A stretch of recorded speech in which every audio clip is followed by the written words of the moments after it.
there's pop locking and funk players and Chinese dancers, like burning the house down, burning down the house. The roof is on fire. We don't need no water. Let this mother burn. You're like, oh my God, this is like, oh, but who are those little Irish? CultPop. What's up to our fellow sidekicks and henchfolk out there in the mother-loving geek nation? Thank you for tuning into one of the longest running pop culture and comic book podcasts in the world, CultPop Podcast, live, episode 124. If you're new here, welcome. I think you're great. This is a place where we talk about comics and movies and TV, and the fact that Ryan Coogler has never made a bad film. It's true. Come at us, bros, and all the other things that scratch your nerdy itches. It's one of the longest because our lawyers said we can't say we are the longest. So it's one of the longest. Yes. Something they can't really like.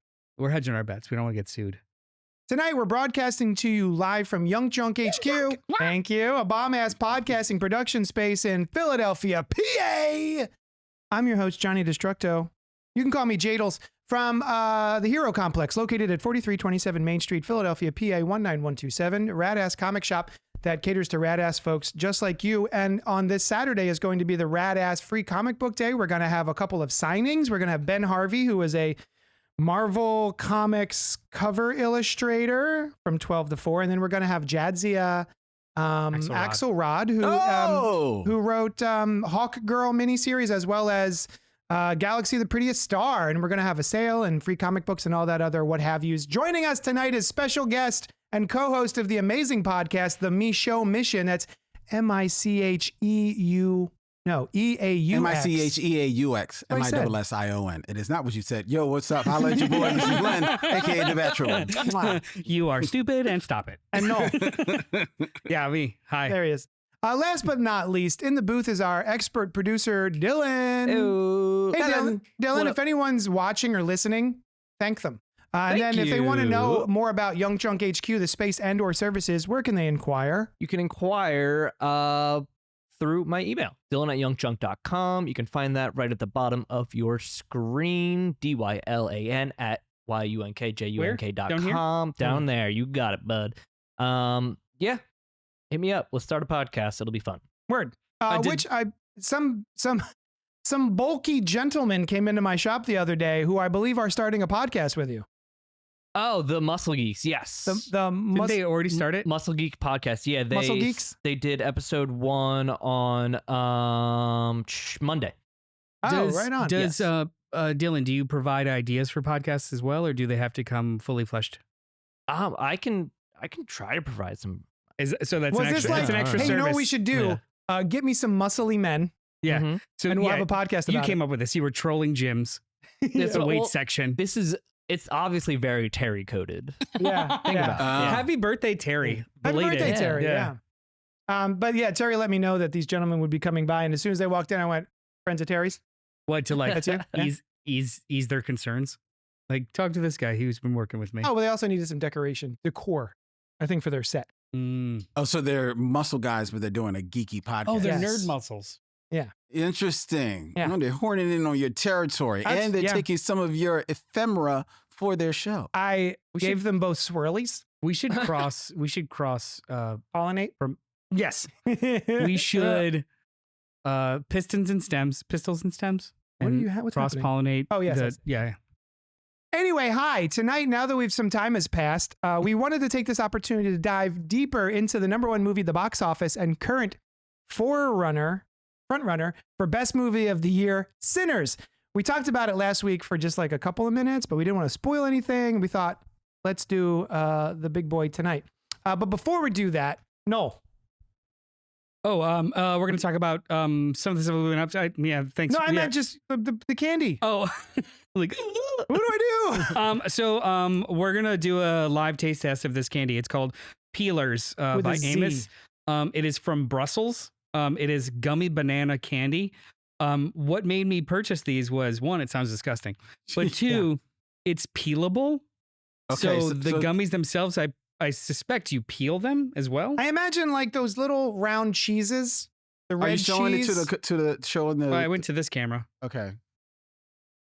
Peelers. Peelers, gummy banana, artificially flavored. Where did you? And you said it's from where? Brussels. So it is the International Taste Institute of 2024 in Brussels awarded this Superior Taste Award by Amos. Most innovative new product award winner from 2024. So where did I get these? Great story. Old Navy. Wow, that was thrilling. So I'm going on. We're doing some international travel, and that means going to a bunch of stores and being like, oh, I need this clothing and that clothing and some of these and some of that. So Old Navy is where you went. So basically, I was running around the store. Thank you. I was running around the store, while my wife was trying on things. She was throwing stuff over and being like, grab a small, grab a medium. And I was basically being her runner. Okay. And when I got to, these smell interesting. When I got to, it's just, there's a word. when I got to the front line, I was just like, I was very hungry and was just like, these look disgusting. I'm buying these. Yeah. And that was it. That's the whole story. You don't have that mechanism inside you, do you? Like Noel and I both, we see something that looks disgusting. For instance, Sour Patch Kids flavored cereal. I go, well, I gotta buy this. Is it disgusting? 100%. Do I know that ahead of time? Absolutely. Am I still going to buy it? Yes. But you don't. No. That doesn't. Okay. No. That. Oh, I hate it already. First of all, I don't like fake banana flavored things. I mean, I didn't sign on. Also bananas. I came here to talk about sinners. I didn't come here to engage in some sin. Enjoy. Ew, it's like wet.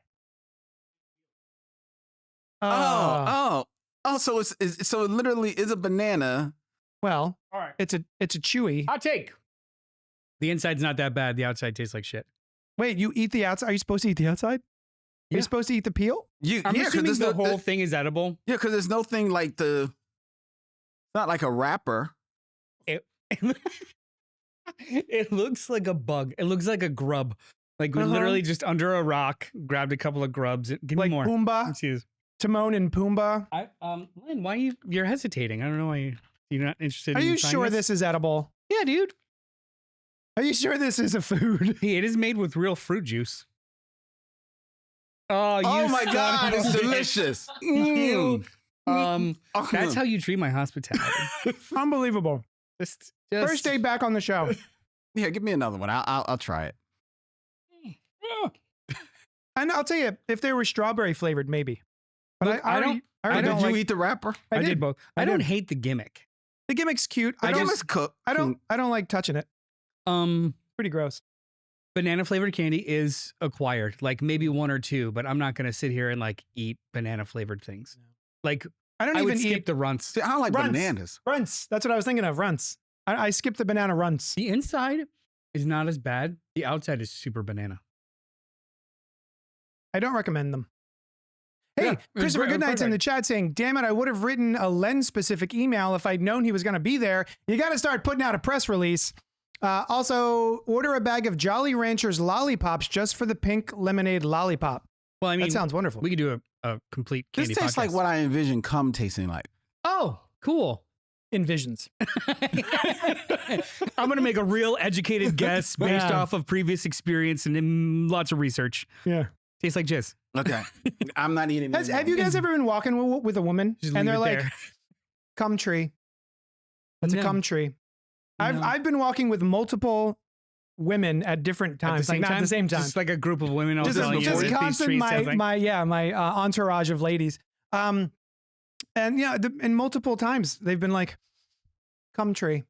There's a tree that smells like cum apparently, and multiple ladies have told me this. Did you ever investigate or I mean, I ran up and licked it, and I was like, "That's not cum." No, like inquire further. Like, oh yeah, oh Dylan, you thought you could cheat out of this shit, huh? All right. Anyway, wait, no. I mean, I have no answers. So like, there wasn't a follow up of like, wait, which topiary or bush or tree smells like cum? Yeah. Huh? And then verified it and found out what it was. And like, no. Okay. I mostly just doubled over in laughter and went, "What?" Yeah, that was it. And were these cum flavored walks before you were married? No. Yeah, both. Pre and post. Yeah. Best wife Dylan, ever. what do you think? Dylan. I wouldn't have guessed like if you just handed this to me, I wouldn't have guessed that you're supposed to peel it. It's not Yeah, fun to right? peel it. It is not fun to peel, right? You gotta bite it and then peel it. It's not like there's no clear Why? opening. There's no clear opening. Exactly. If like, nah, this. I would totally watch a how is this made video on how these are manufactured. Because like, do they do the one gummy and then a coating, or is there a? I feel like it's milked out of a body orifice. Told you. Yep. Anyway, before we get on to the oh, thank you. Oh, thank you. Thank you. Yeah. Thanks, I hate it. I feel like this is all content, but whatever.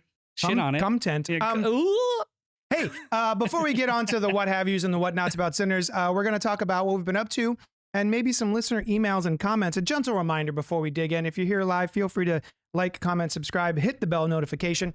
And also, if you're watching this later, do that as well. You can email us at cultpopgo@gmail.com, just like these folks, because we got letters. We got letters. Oh, we got lots and lots and lots and lots of letters. This one is from Pink Apocalypse. Hey, Subject, movie ratings. movies. Movies. I don't know why we're all doing that. When I walked away from activism and engagement for the first time in my life a couple of years ago, it left a lot of time to fill. Although I love movies, I've never had as much time for them as other film nerds. I've only taken a couple of film classes. You're a nerd then. Yeah. I'm just saying. For sure. If you've only taken a couple of classes. You know, yeah. I threw myself into seeking out new things in my two favorite categories, 50s and 60s science fiction and 70s and 80s cult horror. There are hundreds, thousands of titles, and it's impossible for me to remember what I have and haven't seen. I had to create a reference list, and when I started buying physical media again, this list evolved into a personally meaningful rating system. Okay, here we go. 1 star, according to Pink. I found it engaging, unengaging, and regretted my time spent with it. Okay, so that's the 1 star. 2 stars. I enjoyed it well enough, but don't need to see it again. I got what it had to give. Got it. 3 stars. I really liked it, would recommend it to others, and probably buy a copy on sale. And 4 stars. I love and consider it a must-see classic and would seek out limited edition treatment. That's a pretty big jump between 3 and 4. It is. For me. Yeah, I was expecting there to be a 5 star. 5 star would be classic, buy every version. Yes. A 4 in between that I really liked it and maybe buy it on sale. Right. Somewhere there's a bridge in there somewhere, right? right? 5 would be classic, buy it in every format. Yeah. We're suggesting that you expand your rating, but Do one more star. Do 1 more star. 5 stars. Everything is on point. There just feels like there's a step in the middle there. Yeah. Yeah. I don't think in terms of flaming shit pile with 1 star movies because people tried but simply failed. Oh, I see. To make the movie. 2 star movies are fine, but they're fast food. A lot of Marvel stuff falls here. That's true. 3 star movies are where most truly good movies land, where they have something to offer with repeated viewings. 4 star movies are where legends live. For genre work, think Raiders of the Lost Ark, Nightmare on Elm Street, The Road Warrior, Lord of the Rings, etc. I don't use fractional ratings, but they could be useful in comparing within series, as you guys have done with Mission Impossible. For anyone who doesn't know, we do a series called Missions Probable, wherein we're talking about each Mission Impossible movie. Technically speaking, I have 2 rare hidden categories. Ooh, shit. 0 star movies are actually flaming pieces of shit made by people with racist, sexist, or queer-phobic agendas. Right on. Christian propaganda films would fall into this category. 5 star, here we go. 5 star movies are movies that exist outside normal rating because due to deeply personal, coincidental reasons, they hit me very hard. It's a single-digit list. Anyway, just curious if there's a method to your madness or if it's gut feeling because you're healthy and don't grossly overthink this crap like I do. Cheers, Pink. Pink, I feel like if we were in the same state, we'd hang out all the time. Right. Because this is how I try to approach everything myself. Yeah. In regards to meeting film, books, content, I guess that's the term du jour now.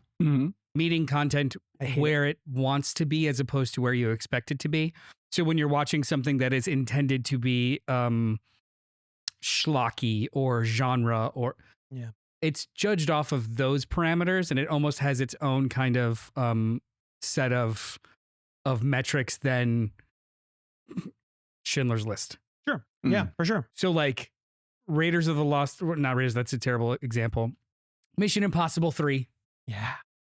And The English Patient could both be 4 stars. Mm-hmm.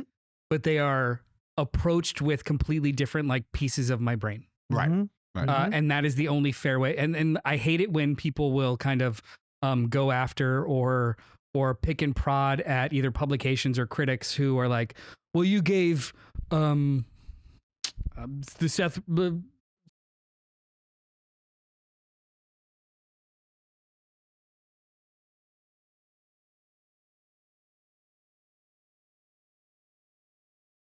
completely different metrics of success. 100%. And that's what I see here, and I love it. Also, 50s, 60s, 70s, 80s, 90s, culty, schlocky horror and genre stuff. That's fucking best. It's my good stuff. It's my happy Yum, place. yum, yum, yum, Yeah. yum, yum. Anyway, what do you think? I am similarly, but I also, I'm sure you've been able to gauge this, that I'm very emotional about my ratings and like my response to a film. So while I do engage in that same sort of thing, which is judging a thing by its, I think, genre, maybe, right? What it wants to achieve and did it Sure. achieve. Yeah. What's the goal and get there? Yeah. Also, just how I reacted to it and what my emotionality was in response to it. Yeah, same thing. Same deal. And, just judging a piece of content, for what its intention is, Now I do tend to look at things more, I guess, culturally and of the moment. What are they saying what do they have to say of the time? So that sometimes can speak to how I'm actually reacting to it. But more often than not, I try and judge things fairly. I try. See, I love that level of engagement into a piece of content. The idea of, so like, I say this way too much on the show or just in life, people are tired of it. The filmmaker, the lens is God. Yeah. It tells you what it wants you to see. So there is experiencing movie and getting it. Yeah. But then there is a level of either critique or understanding of a piece of content of, okay, I get it. But the way that they chose to present that, what is the storyteller saying about that scenario? Exactly. What is the storyteller saying about how that was depicted? Like, usually it comes in regards to like either sexual content or violence. Like you're showing me those extra 3 frames of the eyeball getting gouged out or something penetrating something else. That is an explicit choice to render a specific response. And what does that say about what you're telling me in this moment, in this movie, in this? Sometimes it's as simple as, I thought it'd be cool, or I want to shock you, like Terrifier. Exactly. It's gross to be gross. Yeah. Sometimes it is incredibly indicative of its manipulation in a positive or negative way. Like, I think that stuff is, I talk about that shit all day. I mean, we were talking about that a couple episodes ago when we were talking about Mission Impossible and, Ilsa. Yeah. Like nobody's looking at Ilsa, but the camera very specifically shows us her side boob. Yeah. It's like, there's no reason for that. But yeah. we made sure we the characters in the scene turn away to give her privacy, but the camera doesn't want to give her privacy. No. That is a choice. Now, I personally don't I think it was more a homage to the spy genre and using sex symbols. Bond girls. Yeah. But in the moment, it's just like, that's weird. Yeah, that's true. Yeah. So like, do I think that the filmmaker was being leery? No. Do I think that the genre is leery? Yes. Yes. Yeah. See, but that's the thing. Yeah. The filmmaker probably was, to your point, just honoring the history of Bond films. But this is, or spy thrillers, because this was Mission Impossible. But you got to recognize where you are now. Yep. And it's not going to hit the same. Yeah. It just doesn't hit the same. And you got to respect, therefore, if people react differently to that. Yeah. To that point, too, like 3 scenes earlier, she's getting out of a pool wet in a bikini. So that could have been the end of the homage. Yeah. But they chose to kind of also show her, half undressed later in a sewer. Yeah, in a sewer. Yeah. Any whomst. Great email. Yeah, great email, Thank you. Pink. Wonderful. I love it. Wait, is there anything emotional? So like you mentioned, so she mentions, you know, she would basically give movies a pass or a 5-star because they just hit circumstances. Yeah. You know? Mm-hmm. Is there any like a specific one that you guys can think of? Oh, that hit me specifically emotionally? Yeah, right time, right place. Might be a trash movie, but still it's like that was right. I feel like something interteens. I don't even know what mine would be, but it's like you should think about it. We can make it a topic Okay, eventually. cool. Yeah, Yeah, it's pretty good. Is there A anything that comes trash to you? film but still Maybe not trash, but flawed, but it hit you at the right time in the right moment, mean, maybe the right age, and you're like, it's Daredevil? great.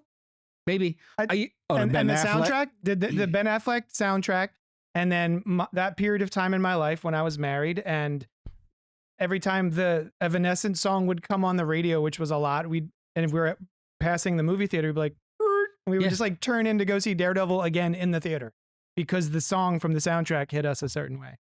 Yeah, maybe with Alice, it's the Twilight movies. Yep. Like she has very specific emotional memories, 100%. and even times of the year that are associated with the Twilight movies. Yeah. You know, but you could look at them critically and be like, that's kind of trashy. Yeah. But still, Yeah, there's that whole scene where there's the 3 months and she's depressed, and it just keeps showing you that awesome camera angle, that movement, and that was like her life for quite a while. Yeah, that hit her a very specific way. She talked about it on the show. Yeah. Anyway, I can't think of any. No? Right off the top of my head. just shout at us later if something pops in your head. Text me at 4:30 a.m. Non sequital, like just somewhere in the show, and just like that one, that movie, that movie. Yeah. We have another email real quick before we get going. Fresh Floppies. So Fresh Floppies is a show that Noel and I usually do Tuesday, Wednesday mornings, wherein we review the comic books that come out that week without spoilers. We've missed a couple of episodes. It's been a very hectic month, and it's not going to get any better in the next month. So he says, okay, where's the new episode of Fresh Floppies? I've had to raw dog these last 2 weeks without y'all to guide me. In this scenario, raw dog means buying comics without your suggestion or opinions if you haven't seen Shrinking yet. I suggest you raw dog that shit right now. But seriously, the last 2 issues of Wonder Woman have been fantastic. I really don't care for Absolute Martian Manhunter. Love the final page of the final issue of the first arc of G.I. Joe. Looking forward to Exquisite Corpses. Even though it's not on my pull list, I'm still going to give it a shot when the issue comes out. Christopher St. Saucy, good night. Exquisite Corpses, who's that by? Tynan. That's it's what like I thought, an James anthology Tynan. series with Tynan, yeah. Yeah, I love him. He's great. I'm also behind on G.I. Joe and Wonder Woman. I am so I'm one glad issue you didn't behind on spoil both any. of them, so thank you for not spoiling them. Yeah. We've both watched Shrinking. Yeah, it's great. Awesome. Love that I show. loved the 2 issues of Martian Manhunter. Yeah, we're both all in on Martian Yeah, I Manhunter. thought it was great. But Absolutely. it is a trippy, weird book, so I'm not going to fight anybody on that. Yeah. Mm. That's one of those ones where I was like, I don't know if this is going to catch on. Yeah, both of us were like, this is great. Who's this I for? don't know Just who us? I'd recommend this to. Yeah. I got a question for you. Okay. As a retailer, Not you, me. Shut up. Go. yes, you, Yeah. JD. What do you think is the biggest comic book company as far as moving graphic novels right now? Graphic novels or trade, comic books? Or trade paperbacks? DC. DC? DC. Wait, does Image count? Ooh. I would yeah. think Image. Ooh. Image in so much as variety, but when it comes to like the big twos, Yeah. DC puts DC. more out Yeah. Mm. and different formats. But Image is like, you can never not sell Invincible. You can never It's not true. sell Saga. Yeah, it's You true. can never Right now not it's sell- Invincible. It's Mm. not even a publisher. It's just Invincible. Mm. And Yeah. I think, not as a retailer, Yeah. I think Image probably has the most smoke for just trade paperbacks. Scholastic.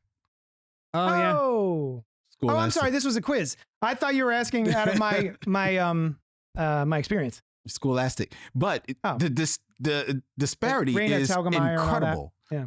Marvel and DC sell about 4% a piece Mhm. of the market. Yeah. The other, the rest of them, such as Image, Dark Horse, and I guess Boom. Boom, all of Mhm. them, they sell another collectively 4. 7. Oh, okay. I The rest is all Scholastic. That's awesome. I almost hate that. Why? Only in so much as that feels like a disparity fabricated from the adherence to a direct market.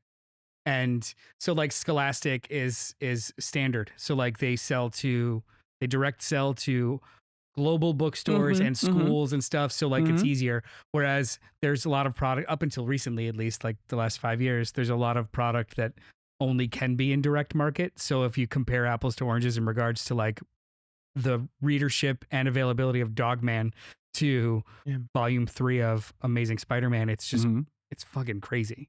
Yeah, but it's so not. There's so many more avenues. There's more avenues is what I'm saying. Like, so like if. Yeah, but one of their first big avenue was the libraries. No, I agree. Which was open to the comics. And I think that the direct market siloed itself to be able to expand as quickly as other places have. You know what I'm saying? Like they segmented their distribution model so intensely that it's almost impossible for them to catch up in regards to selling to schools and selling to because the stuff that's in libraries is usually donations and stuff that they purchase wholesale from the publisher as opposed to what shops are able to do and afford themselves kind of thing. So it's weird. It is, but especially when people online are like, comics are dying, and I'm like, no, they're not. No, they're really not. Yeah, Dogman's a comic. Well, yeah, comics aren't dying. Yeah. Comics aren't dying. It's the floppies that aren't moving. But I said that over 10 years ago. Yeah. And every time we've gotten together since. Yes. That's why I'm back.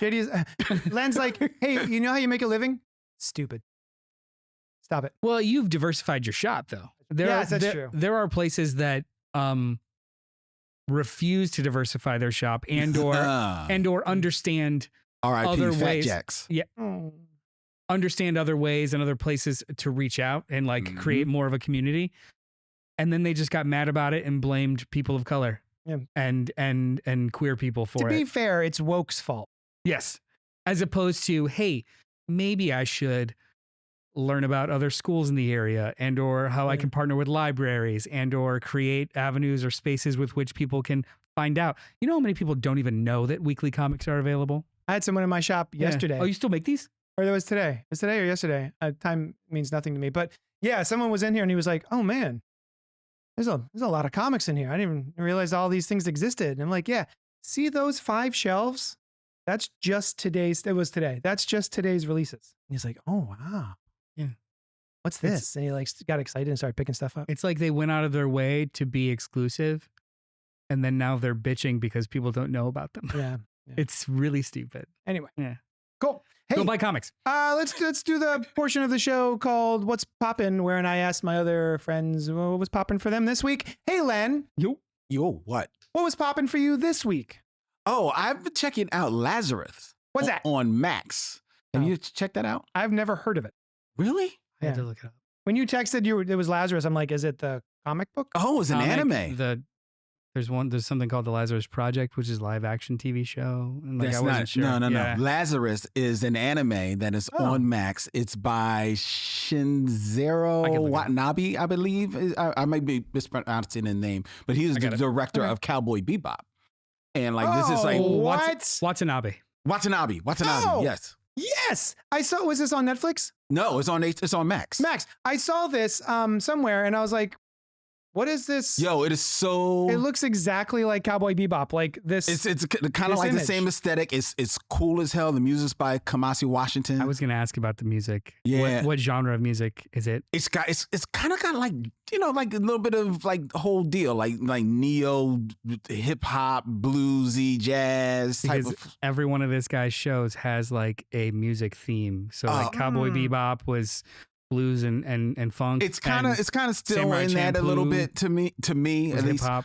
And it's releasing weekly, which I love. Oh, I love when that happens. And like the story of it is like this doctor created this drug that cured the world of all pain. Like it was like the ultimate painkiller. But then he went away for like 3 years. And then he came back and announced that he didn't like how the world was like using this drug, but it's cool because within I think like 30 days time, the drug is triggered to turn into like the change metabolically within your body, and you will all start dying. So now there's this group called Lazarus, like this group of like agents. They have 30 days to find dude and to get and to somehow get a cure. And each episode is a day in the search for dude. All right, I'm in. It is. Yeah, this sounds wonderful. It is so dope. It's got a 90% Rotten Tomato score and 7.5. And it's animated and it's directed by Watanabe, but the fight sequences are directed by Chad Stahelski, the dude who did John Wick. Oh, nice. So I'm like, yo, this joint is ridiculous. Now, to be fair, I kept seeing the tiles and I was like, yo, this looks kind of dope. And as always happens on the Micheaux Mission, and when I come in here, I just sit for the first 20 minutes before the cameras go on and listen to my co-hosts Vincent and Dylan back there talk about all the things that they've been watching. So they were saying like, so Vince comes in like, so Dylan, you watched Lazarus? I've been waiting for you to come in so I can talk about Lazarus. Because Dylan's like a music head. It's, oh my God, come on, see, watch it. It's like, oh my God. So I did not watch it.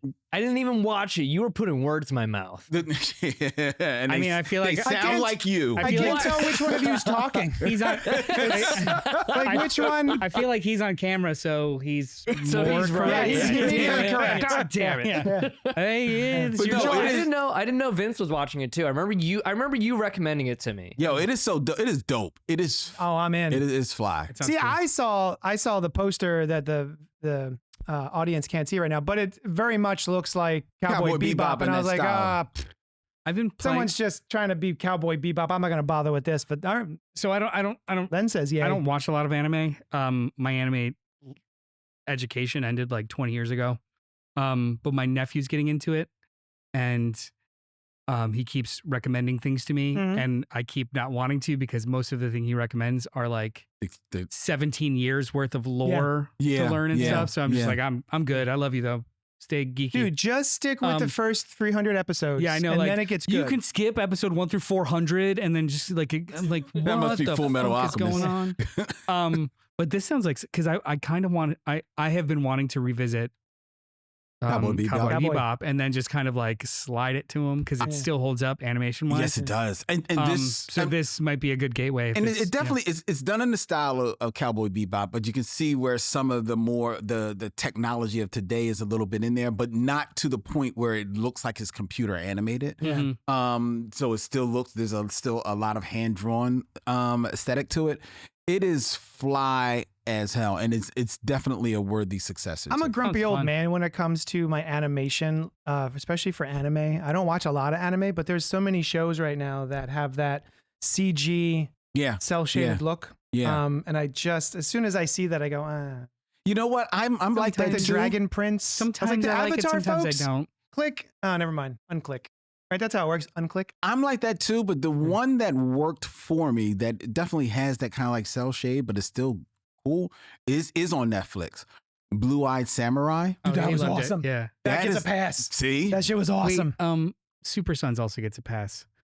That Super Sons. that that was looked cool. real. That looked real computer animated. Oh, but Yeah. it worked The with the story vibe of was the movie fun. though. The story was fun, but I do wish it was animated differently. Same. That's why I don't return to it. The movie's great, but the animation was like, yeah. I haven't watched Blue-Eyed Samurai Eyes. Oh my God, so Oh, good. Blue-Eyed Samurai is so good. I know. I'm sorry. We've been watching the morning show. Oh, also very good. Yeah. That's what I hear. Well, We I'm like commit to one show and then just like plow through it and then other things. Len. You've convinced me. I'm definitely gonna check out Ditto. Lazarus. I've got a I'm long all plane in. ride coming up soon. I'll see if I can download a couple. Hey JD, what's been popping for you? Well, I'll tell you, Andor season 2 on Disney Plus. We watched the first 3 episodes, and Rewind. I love this. So Andor season 1, I watched the first 3 episodes, and I was like, I don't know, man, this is all right. And then it wasn't until we got to episode 3 where they started to go to the prison, right? The whole prison storyline, where I was like, my Alice arms went up, and I'm like, oh, here we go. Episode 4. No, it's like 4. no. Right, it's the first 3 and it's then like 4? 8. Is it 8? Well, That can't be. Yes, it is. The first arc is recruitment. The second arc is the heist, and the third arc, which is episodes 5, 6, and 7, or no, like No. 6, 7, 8, and 9. Yeah. Anyway, it took me until that point of the show to be like, oh, here we go. Now this is amazing. And I felt similarly to season 2, episodes 1, 2, and 3. I think that there was some interesting stuff in there. I think all the acting's really good. There's a lot of quality in it, but I also found myself going, oh man, it's another wedding scene. Okay, forward. We're getting ready for the wedding, and then we're having a wedding, and we're watching the entire wedding in real time. And now, oh, hey, there's a dance sequence, which I got emotional about the dance sequence. That performance in there I thought was really good. And the stuff with the dueling rebels I thought was interesting enough, but I feel like it's been a bit of a slow start. And I know that Noel is chomping at the bit to disagree with me. Go on. I just think you're being reductive about it. It's very okay. Well, you literally just said like all that happened is they planned a wedding and then we saw the wedding and that's boring. No, there was a wedding, but the subtext and the subplot of the entire wedding is them trying to coordinate plans on how to fund a rebellion during it. Yeah. And it all culminates in finding out something horrible on 2 fronts and her not being able to do anything but dance. Sure. That is got all that. a shit. Yeah, but that's I didn't need to watch every part of the wedding describing to do it. The whole sequence of events as like they planned a wedding is reductive. I was explaining what I did not like about the show. The wedding. Not that was all that the show was.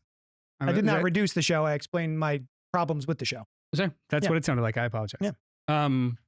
No, it's the way that it's structured to me. I find it incredibly interesting. It is almost slice of life-esque where they present a period of like a small period of time each year, maybe the course of like 2 days in 3 episodes to show you where they're at and these seemingly small struggles and how they escalate. Yeah. And then I watched the second 3 episodes. I haven't gotten there yet. Oh wait, how many? They're they dropped in 3. threes. They dropped in 3s. That's right. We watched the other 3.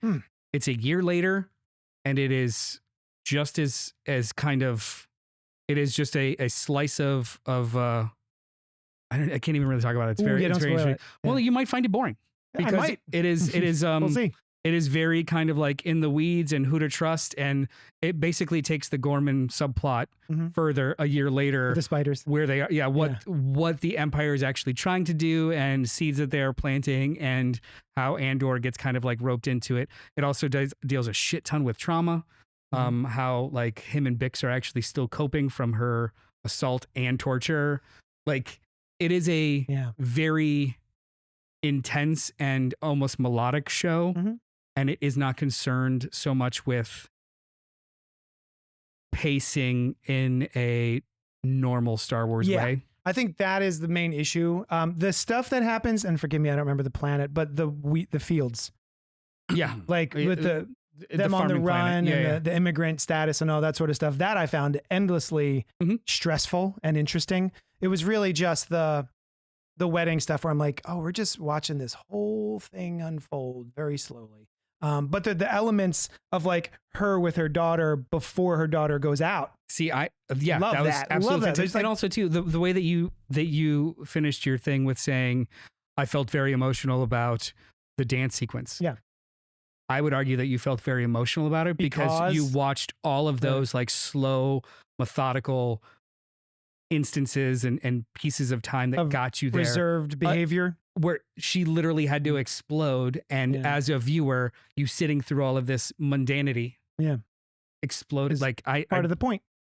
It functions like they function like little 3-act plays. Each of these episodes, and they're not overly exciting, but I think it's building towards something that's just going to be incredibly fist pumpy. Oh yeah, I mean that's why I'm sticking with it. It's like I said, there's a lot in it that I do like, and I know that we will get to a place by the end of Andor season 1. I was like, ooh. I thought the wedding was crazy good. Yeah. And so much as like, are we doing spoilers? Well, the amount of, not research because it's fake, but like backstabby weird shit. The fact that they put together all of those rituals Oh yeah. for this The world fake building. world building. Yeah, there's That's- like a thank you. whole fake like wedding ceremony and structures and things and Costumes are rituals, amazing. and all of them felt incredibly real. But more so than that, it was the who was invited to the wedding and the ways that they were able to like kind of communicate with each other and plan Mhm. rebellion stuff Mhm. between the moments and the shadows, and that doesn't go very well. Mhm. And you're like, all I could fucking do is get drunk. Yeah. Which was just so incredibly cathartic. Mhm. Like, not only did I just lose my daughter, but now I've lost why I even put her in this situation to begin with. Yeah, did you forget that? I did not clock that. Yeah. The whole That's reason the why her whole- wait, the daughter whole- is even in this I mean, marriage proposal is it's because they because they're needed to trying to get find help. funding. Yes. And her friend from childhood was like, this dude has funding that Yeah. I am filtering for him, Yeah. and we can make it available to you if you just introduce your children. Yes. Now we're a Basically, year later. sell off your kid. We're a year which is the Chandra ways, Mhm. but she just didn't want to do that for her daughter, but Yeah. now she has to. But then you find out during the wedding that funding might not come through now. Yeah. So not only does she, Spoiler alert. it's 2 All right, weeks we get later, it. I'm I get sorry. it. Not only does she have to basically let the rebellion assassinate her best friend from childhood because now he knows too much and can't follow through, Yeah. but she's also damned her child into this loveless. And we also get that scene where the kid, like the little girl is crying because the boy that she has to marry won't even hold her hand. Yeah. Like he doesn't want any part of this. So she's Yeah. about to commit her life to somebody who doesn't give a shit about her. Yeah. And like, I mean, It is- while you're looking at the relationship between her and her husband, which is loveless. yeah, Yeah. because they were Yeah. Same arranged thing. together. Yeah. Yeah. I find the show immensely fascinating, but I struggle recommending it to everybody because it is not typical Star Wars. Yeah. It's also not typical television. Right. It Yeah. sounds Yeah. very Game of Thrones. It is very Game of Thrones. Very Game of Thrones. Yes. Yeah. I didn't realize that the best friend was getting greedy, right? He wanted, Think of he's him like, as- everyone else got what they wanted. I helped out and I'm a little, I'm a little short. It Yeah. was a little bit of both. Think of him as like a hedge fund manager. Yeah. Not only could he not follow through with the original promise, he needs more to see about another thing to do. So it was I a thought little- he was just sort of like, I'm going to reveal what's going on to someone who you don't want me to reveal this to, unless we find a number. Right? It was a little bit of both. It was And like that's I why- fucked up, but I can make it right. And if you don't want me to make it right, I know things. Like Okay. Gotcha. it was a little bit of both. But Yeah. it's Tony Gilroy who did I know the name. he did Rogue One, but he also did like Michael Clayton and as a writer with Soderbergh for a lot of things. So his style is just very like intense and play like, almost like a David Mamet style, where it's Mhm. he's not concerned with reminding you of things. It's just like, here we are in the moment and it's tense. There's a And bunch. catch up. There's a bunch of times where I'm like, I she's got a cool nose. I know her. Where's she from? Why do we know her? Some of them I clock, and I watch it with my wife, and she's enjoying it too. But she doesn't even ask for it, but I will pause it and be like, "Do you remember when they did that thing?" Because that and so I far, need you on my couch. so far, I know That's- it sounds awful, but so That far, is awful. so far, she's been like, "Oh shit, oh cool, I didn't remember that." I was like, Yeah. "Yeah." Like I want That's her, what I I need. want her to You like want her to be in my head with me. in the moment with you. Yeah. I understand. Instead of like afterwards be like, why didn't you like it? Didn't you remember that thing that happened 2 years ago that you, yeah. Yes, I understand. Sorry. I dig that. So, Let me- My question about Andor, because I don't watch Andor. Mhm. Sure. And I have my own reasons to, and it's fine. But I recognize people who opinions I trust, I respect, say that it's great. And Noel. Yeah, and then also no. Yeah. Sorry. And Noel. My question though is when they eventually get on the right foot and start doing new Star Wars. There's your first problem. Yeah. Star Wars films. Yeah. Do you want them to pick up some of these, admittedly, I understand, long ago threads Mhm. that have been seeded in Andor Well, into the film? so this is a prequel to Rogue One. Right. Well, Rogue One is a prequel to the Episode 4. Episode 4. New Hope. So I'm saying when they come back to do new Star Wars, it's going to be so many. No. Go forward. And as far as the I'm tired of the Skywalker saga. The makers of this show, But Andor is not Skywalker. no, it's not. Pre-Skywalker, right? Right. But Yeah. as far as the makers of the show, Well, and it everything, is Skywalker because it's between the prequels and the episode 4, right? So it is Anakin Skywalker is in the world, in the universe. Yeah, but from what so I it's part of understand, the he's Skywalker tangentially saga. in there. I think it's a different conversation. Mhm. In so much as is this Skywalker saga, I get what you're saying, that it can only exist because of those other movies, but it has absolutely nothing to do with any of those. Mhm. But it informs what the Skywalker saga can be or becomes. So it is and it isn't. It's weird. But either way, the creators and everything no. The end is Rogue One and how it informs the rest of everything else, and that's it. Okay.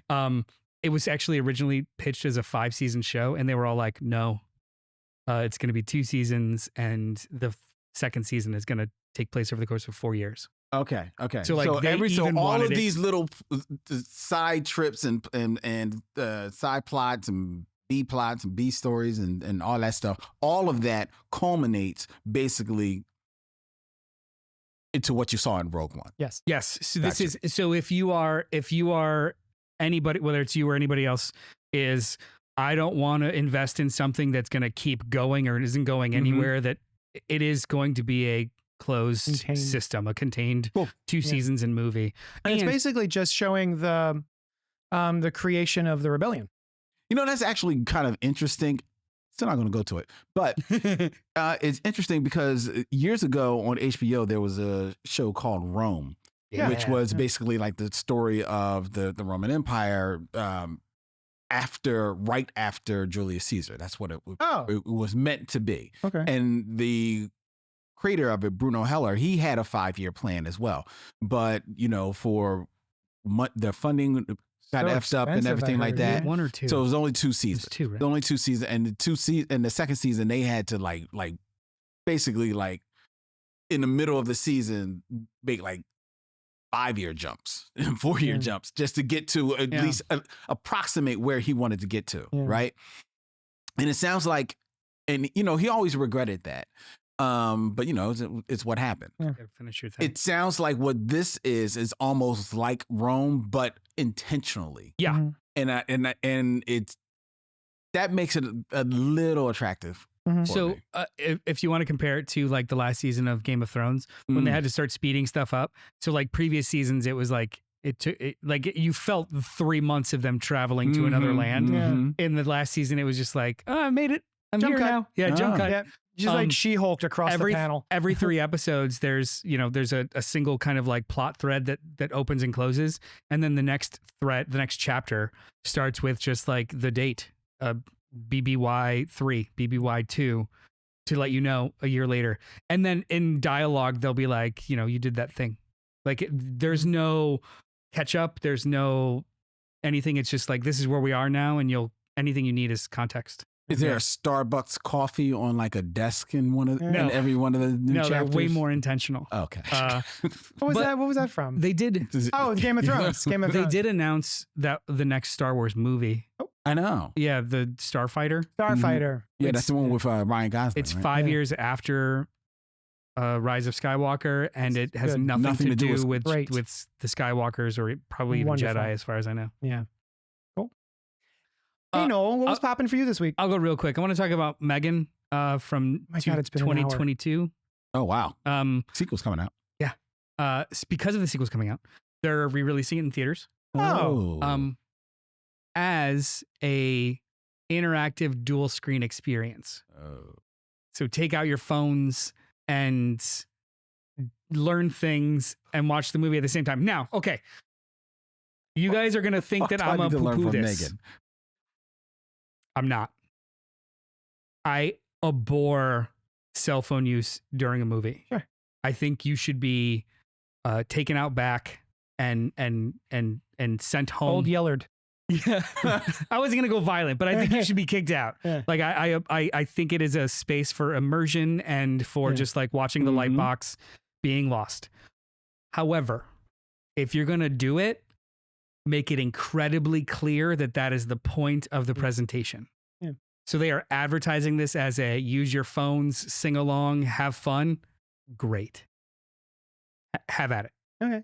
But if it's not that explicitly, put your shit away. And So don't. this like I will hasn't never happened do yet? this. No, it's I think it's tonight. Oh, okay. But the idea of I like Is it a one night thing? I think it's like a one night thing. Ah, you guys. would want to do this? oh yeah. Yeah, I With check it out. Megan?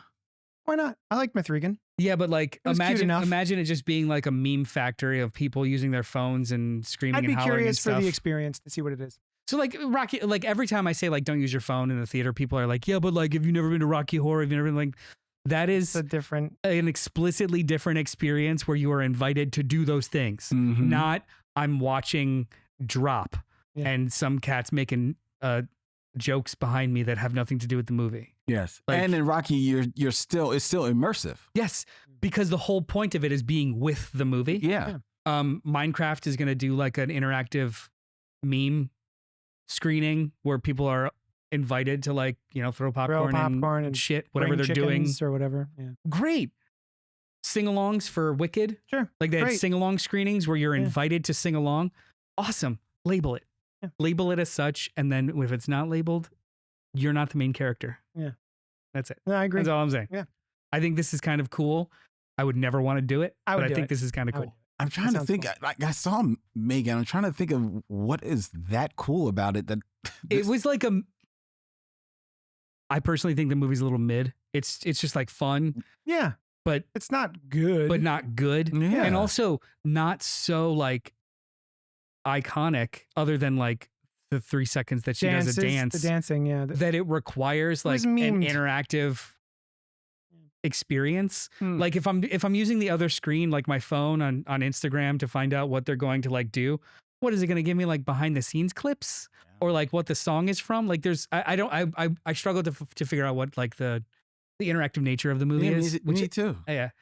Well, It made $180 million. Oh yeah. I mean, yeah. I mean, that's why Yeah. they're making the second Yep, one. that's why. The second one looks terrible. Oh, I haven't even watched a trailer for it. It's Terminator 2. Pink is in the chat. Rogue One was not as amazing as Star Wars fans insist it is. Andor is doing emotional heavy lifting that will elevate Rogue One. Mark my words, they will use Mandalorian to fix the final trilogy. And Palpatine's return will be explained. It's already been explained. He's a clone He's a clone. of a clone of a clone. Anyway, hi. Hey, do you guys want to do the rest of the show? It's been an hour. Should we talk about Sinners? Yeah. So Sinners, written and directed by Ryan Coogler, starring Michael B. Jordan, Haley Steinfeld, Wunmi Mosaku, Jamie Lawson, Delroy Lindo, Lee Jun Lee, Jack O'Connell, and introducing Miles Caton. Miles Caton. Trying to leave their troubled lives behind, twin brothers return to their Mississippi hometown to start again, only to discover that an even greater evil is waiting to welcome them back. It's got a 98% on Rotten Tomatoes with a 97% audience score. We talked about this last week. Holy shit, this movie was amazing. Glenn, what did you think? Oh, it's a fantastic movie. Has become like one of the rare films that is elevated to instant cultural, event Yeah. must see in theater. I saw Like Barbie. yeah. Actually, yeah. But even That's probably a pretty good comp. Yeah. yeah, but I think even more so than Barbie because I saw because Barbie was definitely being marketed to a certain demographic. This is crossing demographics. It's crossing races. I saw pledges or pleas for people to go, if you haven't seen it on IMAX, to go tonight to see it on IMAX because it's the last night you can see it on IMAX because they're going to be pulling it for Thunderbolts. I Which really is wanted to see just this in mad. IMAX. Damn it. It- Oh, you've already seen it? Yeah, I saw it last night. Oh, you jerk. Sorry. Tomorrow. It is, but it's incredible. It's absolutely incredible. It is the story of it, the history, the authenticity of the sets. Mhm. It's scary as fuck. but it's sexy as hell. It is Oh, it's a sexy. We were very just horny talking movie, about that yeah. horny movie. Yeah, It's yo, a very but you know thirsty what? film. But it's horny, but it's not Gratuitous. it's not gratuitous at all. Mhm. And it's very felt. It's horny in the most positive way, not in a lecherous way. Yeah. yeah, It is- man. it is Oh very- man. Sexualized. I created a word for this when we were talking about it on the Micheaux Mission. I said it's black ethereal, man, because it is 100% black, Wow. but it's as ethereal pretty as good. fuck, man. And then just the way that, just the presentation of, it's a vampire movie, Mhm. but the presentation of the vampires is unlike has been seen in vampire movies in a long time, Mhm. even though it's pulling from a lot of influences. Ryan Coogler has talked about being influenced from Dusk Till Dawn Oh, yeah. in this movie, right? But you could get lost in the first hour of the movie thinking this is just some period film, this period gangster film, and next thing you know, there's blood dripping from people. And I love that the vampires drool. I'm like, oh my God, this is so crazy, man. Sometimes they just spit right in your mouth. Oh yeah, it's you're drooling. You want That some? didn't unlock Yeah. anything in me. You smelled the trees? Nice callback. So when you went to go see this, you'd already seen the trailer? Did you already know that I knew that it was about vampires. Okay. Yeah, I knew. It was I knew evils it was afoot? Gotcha. Yeah, I knew that, but I didn't. Other than that, I specifically saw one trailer, and it's like, I'm out. I'm good. I Yep. don't need to see any more. Same. And I was there, and yo, Michael B. Jordan, who was an actor I've enjoyed, Mhm. but so subtly but fully creates two entirely separate characters Mhm. playing Smoke and Stack Mhm. in this movie. Yep. Like, I got to give props to him, and props to Ryan Coogler. Props to I think Ludwig Göransson is the person that did the music. Yeah. The music Oh, the is music. I didn't- It's like a insane. Nordic white guy with long hair. He did all the He music does for all Mandalorian he does all too. his Yeah. music. He did the music for Black Panther. Yeah. I had no idea that this was going to be kind of part musical. It And is. like the importance of music in this movie can't be understated. I was really surprised and impressed, delighted. I don't even think it's part. I think it follows the rules of musical. Like they Indeed. break out into song to so like the main music sequence like crosses the border of it being full musical Yeah. because like movies with music is just diegetic music where they're playing music in the movie. Mhm. Musicals, like the rule of musicals is emotion becomes so strong that they have to break out into Exactly. song. And that is And most of the movie just has performances, Yeah. but that sequence explicitly, it becomes a musical because it's a performance for the viewer, Yeah. not the people in the movie. Yeah. Mhm. So True. I actually think this is a musical. It's a musical. And they lampshaded right in the beginning of the film when they Yep. talk about how there is some music Yeah. that it connects. It becomes like an out of body It becomes experience. timeless. Oh, Yeah. So we haven't had a chance to talk about the scene, right? So to me, the standout scene of this whole film is the concert, the performance. Sammy's performance. Sammy's Sammy's performance at the performance. juke joint. At the juke joint, and how I think when it starts to morph into what it becomes, I was like, oh, we're doing this. And it was almost a little silly because of some of the costuming and everything of some of the characters. How it crosses time. Yes. Mm-hmm. But as soon as that was like a second, I was like, what's happening? Oh. So yeah, just watching that sequence opened up the whole movie. Because I don't know if you had listened to the last episode, probably not, but I was comparing it to Godzilla. Okay. Godzilla -1. Okay. Because Godzilla -1, yes, you get a little bit of a hint of a Godzilla in the beginning, Mm-hmm. in the cold open. And then you're just treated to this story of war and Yeah. this soldier and his Yeah. family. And at a certain point, I remember kind of clocking into myself and be like, oh, right. And then a Godzilla's going to happen. Mm-hmm. There's going to be a Godzilla soon. Yeah, yeah. I guess that's cool. Like, I don't need a Godzilla. And I had the same experience here where I knew that a spooky was going to happen because I remember seeing the trailer a while ago. Like, maybe it's vampires, not 100% sure. And so watching this movie, being like, oh, right, a spooky's going to happen soon. Like a horror thing. Yeah. But I really just want them to have a wonderful night at the juke joint. It's like, it'll be cool if monsters show up, but fuck, I'm really into the character work here. Which we learned later wouldn't have even been possible. because it was all set up as a kill floor. Right. Yeah. Yeah. Yeah, because they were never allowed to be. They were never allowed to just celebrate. Yeah. Yeah. I remember thinking that this was supposed to be a what would you call that? Historical fiction about the. I remember back in the 1930s time period, maybe late 20s, of a juke joint. It was sort of a shed where a club where all the black folks would gather, and then it wound up getting burnt down. Maybe There's been a few of those. Stories. Yeah, you could probably find a couple of those examples. I thought it was going to be like that, but like, what if vampires?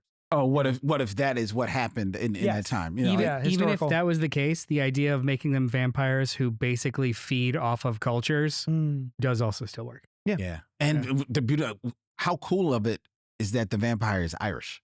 That's one of the things. So at first I was like, oh, okay, the white guys come in to steal the black man's music. That's what we're doing. Great, I'm down. And then wait, hold up, he's Irish. That's weird.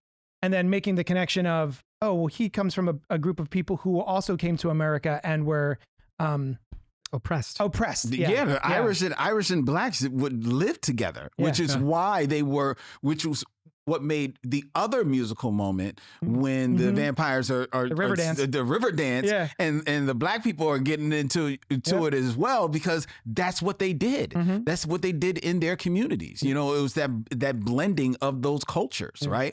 But it also spoke to, you know, at one point, those cultures divided because the Irish became white, you know, and all of a sudden. Dylan and I were just talking about this before the show. Really? When you became white? When I became white, yeah. When you decided you were white? Yeah. It was a formative moment for both of them. Yeah, we could relive it. But it was when I watched The Crow. Right? Like, I must be white. I love this movie. I must be so white. Yeah. I think there's probably a better comp than The Crow for like the movie that makes you discover your whiteness, your whiteness. White girls. I actually looked up a couple of things. Like I was telling them before we started recording, I looked up a couple of things about the songs that they chose in the River Dance, which I thought was really cool. The Rocky Road to Dublin. That song specifically tells a story of an Irish man leaving his hometown to travel to Liverpool because his hometown was the location of a Catholic mother and baby home where bodies of over 700 babies were found. So Remick, the main vampire, uses the song to invite the juke joint patrons to join him and others to turn into vampires, offering them a chance to escape Jim Crow, Mississippi. Exactly. However, the song itself is about, even though it's catchy, it's a story about exchanging one form of suffering for another form of suffering. Because when they did go to Liverpool, they were simply just oppressed by the English. They were escaping oppression and poverty to just jump into oppression or poverty. So to me, that's the thesis of the whole fucking movie. The idea of let's be a one race together, but it's just one cage for another when you don't have your own sense of self, your own culture, your own agency, your own diaspora. Like what you represent is something shared.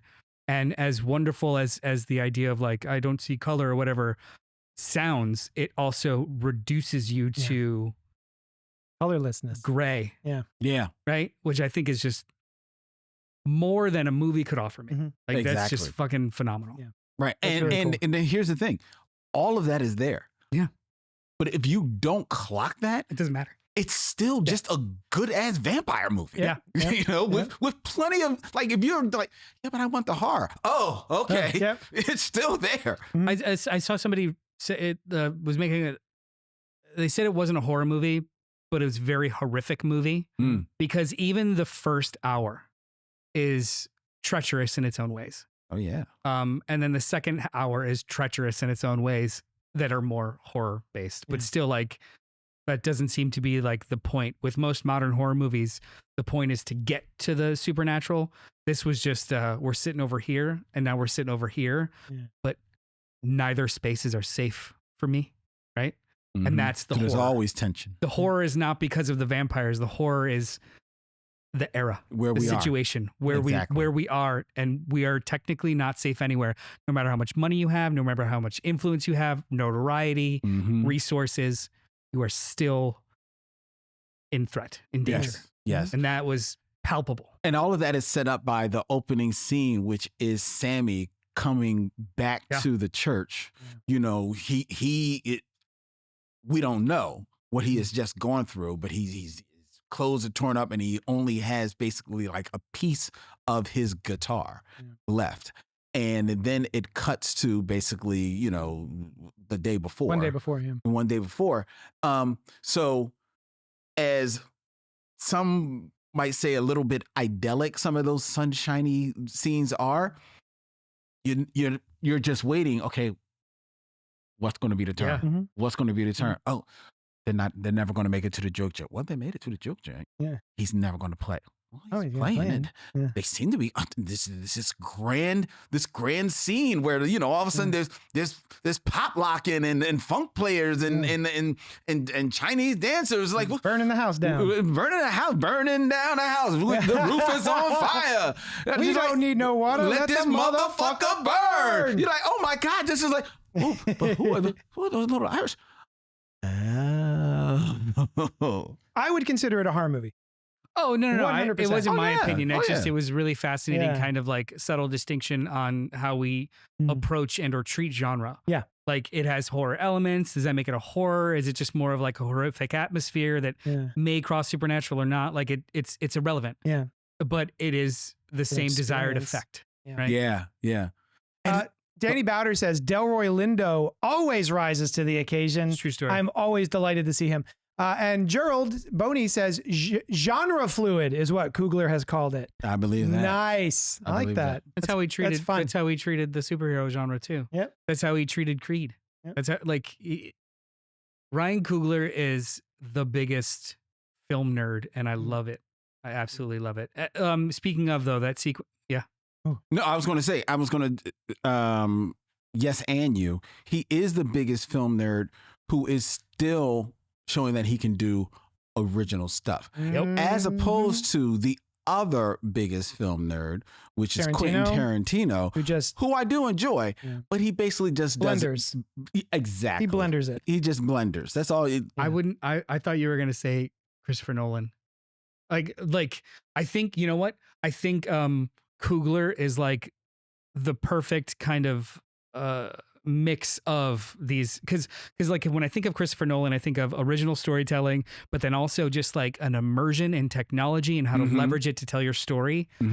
Quentin Tarantino, big nerd, original storyteller, one mode. Yeah. One set of tools, absolutely excellent with it and is a master at that. But I don't see him, and evidenced by his choices, ever trying to grow beyond that box. Whereas Coogler is like, he literally sees something and finds a way to not only make it his, but how to expand it. Right. Like vampires in 1930s. Oh, yeah, it's cool. It's something much bigger and much crazier than that. Oh, we want to do a oneer through a musical number. Why don't we do it with 70 millimeter IMAX cameras in one shot? You know how fucking difficult that is? Right. How big that camera is? How loud that camera is? Yes. You're doing a musical number with one take with a camera so loud that you can't capture sound on location. I know. That's intense and insane and awesome. Fantastic. Yeah. I would say that he's still, what you have in Coogler is the synthesis, if that's the right word, of the two that you just mentioned, Tarantino and Nolan. Because I don't think Nolan is the nerd for movies and film that Tarantino and Coogler are. But I think that Coogler is more selective and does more with his influences than Tarantino. Tarantino's got an influence and bam, he puts it right on the screen. You can see exactly this. There's no subtext. There's absolutely none. But 1970s kung fu movie, go.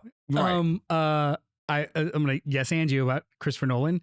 He's just British, so we don't see his nerdiness. He's very reserved. Because there have been interviews of him where like he was like, "Oh, I love the Fast and Furious movies. They're excellent action films." Like he loves all the things, but he will, to speak for somebody I've never met, he seems to meet the content where it is. But then he'll pick it apart based off of how did you do that? And how can I do things with what you did in order to do what I wanted? Like, and that's what I see in Coogler, where it's like, oh, this is a new trick. How do I make this mine? Superhero. How do I make this my voice? A sports biopic. How do I make this my voice? And that's you don't see that anymore. Like it's all 4-quadrant shit. I have a question for you guys. Speaking of how to do. Yeah. Anyone watch a behind the scenes thing? I haven't gotten a chance to yet, but like, how do we have Michael A. Jordan and Michael B. Jordan together? Like, is it like a CG digital face thing? Is it just anyone? How do they do it? It's usually 2 or 3 things. Like he'll film it twice. One's with a body double in each one. Yeah. Some, depending on the shot, sometimes they're able to, like if they're interacting with each other, it has to be like digital. The cool scene when they are lighting the cigarettes. Yeah. That to me, that had to be the most important scene to do, because that establishes your suspension of disbelief in regards to how much their first scene where they're passing a cigarette to each other. Yeah. Because and I'm sure it was just the body double and you do a thing and just like composite on each other, but they'll go back and do, okay, so the wind was like this, so we'll have to do digital smoke that passes through him and crosses over to him to kind of like create more of an atmosphere. Yeah. But 90% of the time it is dude with dots on his face doing a scene with Michael B. Jordan, and Michael B. Jordan does the other side of it with another dude with dots on his face, and then they blah. Okay. Yeah. They piece it together like a puzzle and then erase the seams with digital. That's what I figured. I purposely don't watch behind the scenes for at least 2-3 years. I was going to say I do it afterwards. Yeah, because does it ruin it for you? Yeah, I just want to get lost in it. In the magic. Yeah, the movie magic. One of the things I love about Coogler talking about the Michael B. Jordan, Black Panther, and antagonists who are just as interesting, I think, as the protagonists. Oh yeah. I have a theory about the vampires in this movie. That Noel I don't think he agrees with. I don't disagree. I feel like the vampires in this movie, as opposed to other films, there's a lot of lip service of like, oh, you got to join us because we're vampires and it's cool. In this movie, I feel like they genuinely mean it. I feel like these vampires, this hive mind of vampires, genuinely care for the people. Like if I was turned into a vampire and you were here and I wanted to, like I genuinely would want you to join me. And there's a sequence where I forget her name, Stack's wife. Annie? Or you're talking about Haley Stansfield? No. Wunmi Mosaku. Wunmi Mosaku. That's Annie. Annie. So when Annie gets it and she makes him do the thing, they are legitimately upset that he killed her. They seem like to be mourning the fact that he killed his wife. And I took that to mean, oh, they're legitimately interested in bringing their friends and loved ones and family into this experience that they're having. And yes, it's going to take a metamorphosis, i.e. dying and shitting your pants probably. But when you come through the other side, this shit's awesome. And I want you here with me because I love you. What feeling did you get from the vampire? He took that scene as, oh, we almost had her and he killed her. Whereas I took it as, we want her with us because we like her. She's part of the family. To benefit their cause. Yeah. Like it's, to me, it was still like a self-serving, not, oh, we like her. Yeah. More. He took it as, I took it as that was one of our legion. You took her from me. And probably of all of them, the one that they would want because they knew that she had some affinity to the supernatural. I think I lean more towards that. I don't think you're like off with that. I just think that it's more nuanced, but at the end of the day, that was going to be another one of us. Mm-hmm. Like that was another one of ours. See, and it's something else that backs up what my theory was, is at the end when we meet Stack and Haley Steinfeld's character at the club. in the 80s, I guess. 90s, right? 1992. That's right. Yeah, he had a flat top. Come on now. Yeah. Where the fact that he promised his brother a thing and then kept that promise. So that shows me that these vampires specifically are capable of that, and it's not all just self-serving. Well, I did like that because what I did like is that showed that vampires can hold on to a level of humanity. Yes. Right? So I did appreciate, which they established earlier too. And they do appreciate that. And to your argument, I think there is some truth in that argument, but I think the scene that actually shows it a little bit is when the Chinese guy comes for his wife. Right. And because of where he is, I don't think he's even thinking about their daughter out there. He's thinking about, hey, come. And it can be argued that he actually wants to turn her so that she is with him. His family's with him. You know, and knowing that, you know, now I'm going to go get my wife. Yeah. I mean, go get the kid. Yeah. The argument against it, though, is that when Remick basically threatens about going to get the kid, then it's like, like, yeah, there's a like in all, that's not care. In almost all vampire lore, or there is a allusion to addiction and want and desire and feed. Yeah. So I'm not saying there isn't emotionality to it, especially the way that they're presented here, but that is the core of like make more feed, make more feed, and that's kind of where him I got. Being the main antagonist, as opposed to being their like just because Dracula. they're Dracula. Just because he shares their memories doesn't mean he cares. But I feel like the people who become vampires genuinely want to have their loved ones with them. Well, they don't think they want to be alone, but I also think that people in cults that are dangerous want their family to come join them also. So I don't like, again, I think both are incredibly valid, but I land on the side of the movie, like what Coogler wants to say, because that's like, I guess that's the opinion of God. Yeah. And the last, we talked about this, the last interaction in the movie was an expressed regret for being a vampire. And to me, that's the last note of it for the movie. So no matter how cool it might be on the other side, no matter who you have with you in eternity, there is still a deep regret inside of you about that choice you made. Sure. Yeah. Like, I don't think that goes against my theory. That's what I that's what I said. I think both are valid, but at the end of the day, after 80 years, you want to see the sun. Yeah, after 80 years, it was the best day. Yeah. And go on, King. And I love how we spend all of that day with them.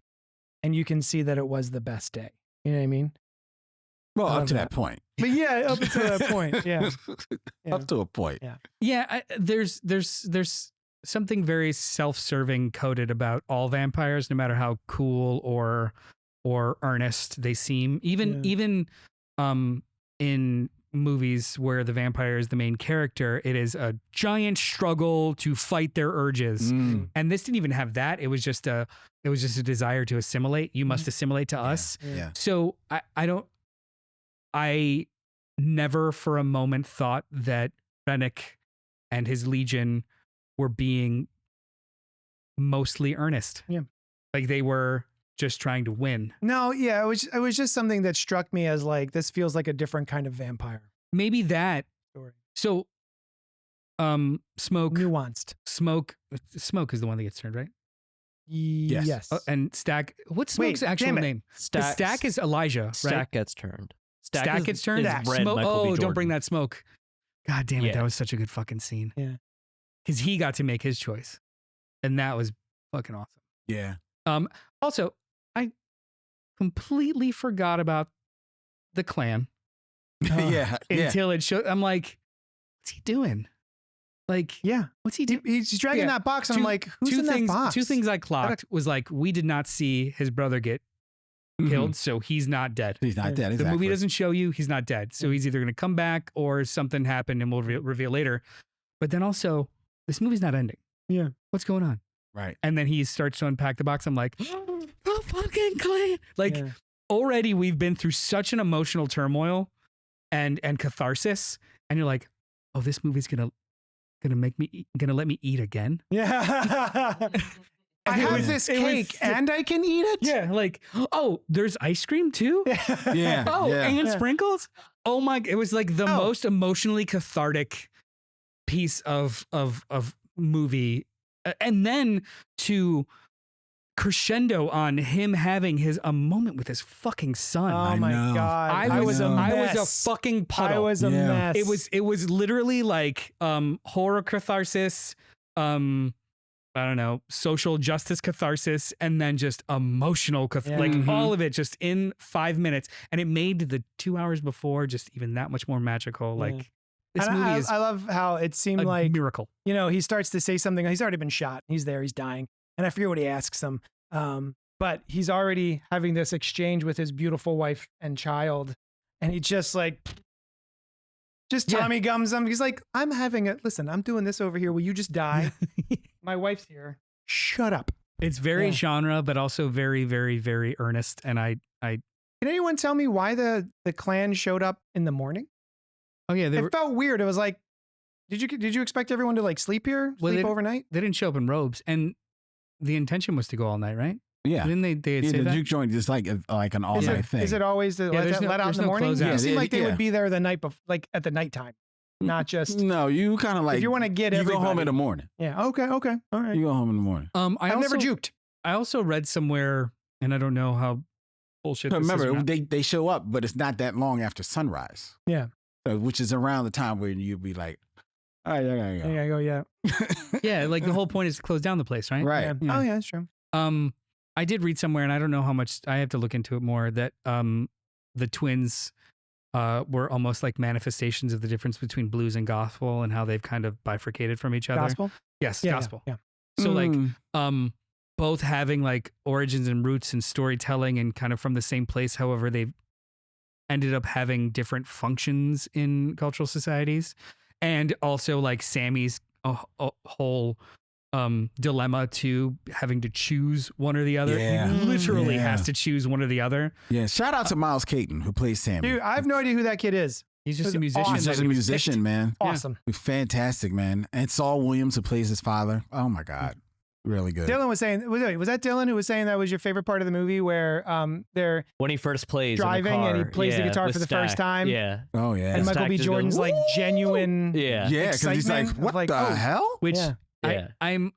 I am not a giant fan of movies doing flashbacks of like what you saw an hour ago. Because but it was effective. When most they of the did it. time Yeah. it's used in a, hey, dumb audience, you're too stupid to remember this. Yeah. Right. No, But this was just an emotional beat. This was just perfect because Yeah. it was like it was emotional. Like it was basically just like putting powdered sugar on the cake that I get to eat. Yeah. Exactly. Yeah. Just like, let me sprinkle some more awesome on there. That was my favorite, like, feel good part of the movie. Most devastating part was when Stack dies and Smoke says, the best part about me was him. Yeah. That killed me. That was rough. Yeah. Yeah, and that's to me, that's the. I mean, how do you feel about that being a mid-credit sequence? Like that whole, half the theater was gone. It's so wild. Half the theater left. But I don't think it would work as just a coda. Like it has to have some room to break. breathe. Yeah. He's got to age I 60 years. I loved it where also it was. too, it's like just aesthetically and thematically, it's kind of a different movie. Yeah. You know, that 10 minutes at the end. Stay for the credits. Yeah, for sure. The person checking tickets actually told us when we went in, like, stay, like, there's a post-credit scene, stick around. Yeah. That's good. Yeah. They should do that. Mm-hmm. That's crazy. It's crazy that people don't.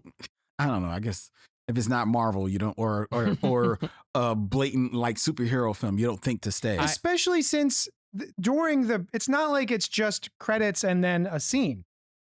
You're watching him play. If you even watch the beginning of the credits, you see that it's going through his life. It's still going. Yeah. I go by old school movie theater rules. If the house lights aren't on, then there's still movie. That is the rules. That's a good point. If they didn't raise the lights, there's still movie There's something playing. coming. That's it. Yeah. So you stay. So that's right. Just chill there until. So wait for the lights. Wait for the lights to come on. And I mean the second rung of lights. Like there is a slow, like there's trailer lights. That's the All half the dim. lights. When the half dim goes back up, there's still movie. Mm-hmm. When the full lights go back on, then you can go home. Yeah. Just wait for the trash can to come rolling in. Yeah. Honestly, yes. When the staff starts like meandering in and don't want to get in front of you to start sweeping, they know there's shit happening. So like, wait. Interesting. Yeah. Nice. Well, this movie was amazing. I can't wait to watch it again. I'm sad. My plan was to go see it again. And I didn't realize tonight was the last night. Go see it. I wanted to see the big. I know. The biggins. It's I know. But it's Limax. No, it's filmed in IMAX.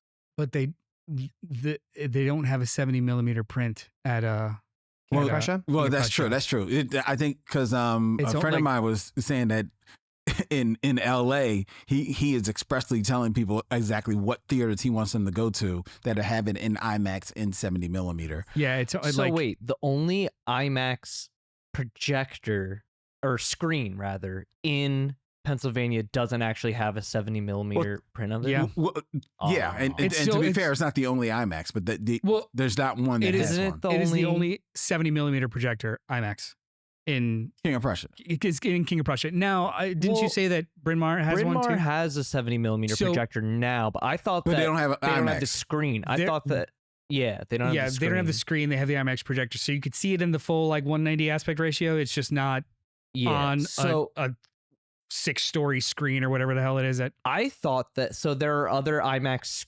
size screens. Yeah, Warrington has. Warrington. You're Warrington right. has. So does Cherry Hill. Downingtown has an IMAX size screen. It's just there are less than 20 70 millimeter IMAX projectors in the country. Yeah, yeah.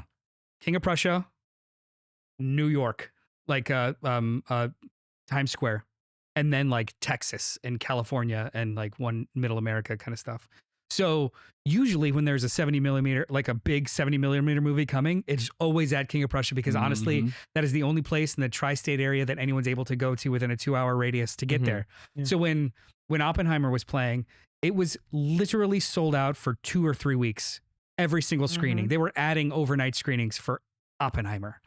I didn't get to see it until 3 weeks later because I was stupid about it. But it just shocks me that this movie was shot in 70 mil, is being screened in 70 mil, but wasn't here at all. It's got to be a contractual thing. I wonder if it'll do a film tour the way that a lot of. I think it will because it's just doing so well. Tenet came back in 70 mil. Interstellar came back in 70 mil.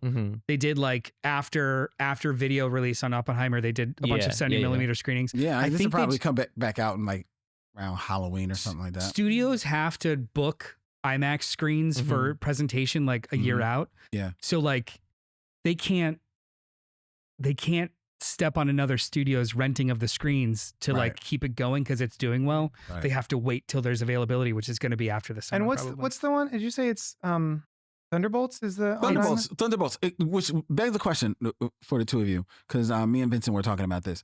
Thunderbolts is coming out this week. We saw Thunderbolts. It's okay, right? I'm very excited. To nothing see it. great, but it's okay. I have to say I enjoyed it more than Captain America. Sure. Vincent didn't, but he liked it.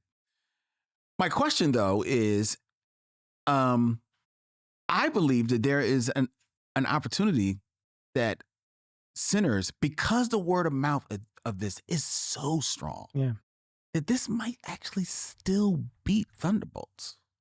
I don't think it'll beat, but I think that it'll be closer than you think, right? Actually, I think it'll be a percentage thing. Yeah. So it only dropped 4% from week 1 to week 2. Crazy. Which is absolutely insane. And I think it'll have the same level of drop, only maybe under 10%, but that means it still will only make 35 million. Right. While Thunderbolts I think is tracking 150, 60. 160. No, it's tracking at 60. Globally, it's tracking for 150, globally. 160. I'm talking about domestically. Domestically, somewhere between 70 and 80. But so I think it'll be number 1, but I think that the story is going to be the legs of it. This will be like Oppenheimer, where for 2 months it will still be in the top 5 or the top 3 or the top 10. Yeah. Because it's a movie with legs. I did also read somewhere that IMAX is trying to make, because after Thunderbolts, the next movie that has IMAX screens booked Mission is Impossible. Mission Impossible, but then also Final Destination. No, Final Destination and then Mission Impossible. Oh, I'm excited for Final Destination. They're trying to get some screenings of Final Destination to move so they can do special screenings of Sinners, maybe one a day. Because they know people will come. Yeah. Yep. I mean, and also too, because Mission Impossible is 3 hours long. You can only fit 3 screenings or 4 screenings a day, whereas I'm sure Bloodline is 90 minutes with credits. Yeah. So they were able to squeeze in here and there 2 or 3 times a week. Look, these movie theaters are happy. I don't know if Dylan told y'all. Dylan saw this on a Monday. Yeah. A Monday, and it was sold out. He was at the front of the screen. Tuesday night, when I got my tickets, there were seats. You went to look for tickets Gone. the day of. It was sold out. Yeah, It we was a went to go Tuesday join at him, and we 7. had to go to a different theater at Yeah. a different time. Yeah. I mean, it's moving. It was moving. And 90% of the auditorium was very respectful and locked in. Mm-hmm. There was yeah. one lady who used her flashlight to look at her hand a lot. I don't know why. She thought she was bit. She literally, like, she was in the row in front of me, and we're talking like not just like my phone screen for a little bit of light, like fucking the flashlight was doing this. Weird. And I was just like, this is too fascinating to be mad at. I don't know what the fuck she's doing. Yeah. But other than that, Anyway, we did it. 10 stars. Oh, Go see it. I can't wait to see it again. So good. I already pre-ordered the 4K. Oh, did you? Yeah. I don't have a 4K anything. I just to watch on this it. is a movie that needs to be owned. It needs to be watched. It's good. Let us know what you thought of Sinners. Email us at cultpopgo@gmail.com. Don't forget to tune into the Micheaux Mission. Yes. If you want to talk to Len, where can they email you? Oh, we can email us at micheauxmission@gmail.com. That's MICHEAUX MISSION@gmail.com. Awesome. Tomorrow we're going to be recording a free comic book day edition of Fresh Floppies. Yep, we're going to be looking at some of the books that are coming out. Free Comic Book Day this Saturday. But tomorrow, you can listen to us talk about it. Mhm. Yeah. Thanks so much for hanging out with us, and we will talk at you later. See everybody in June. Doo-doo. YunkJunk!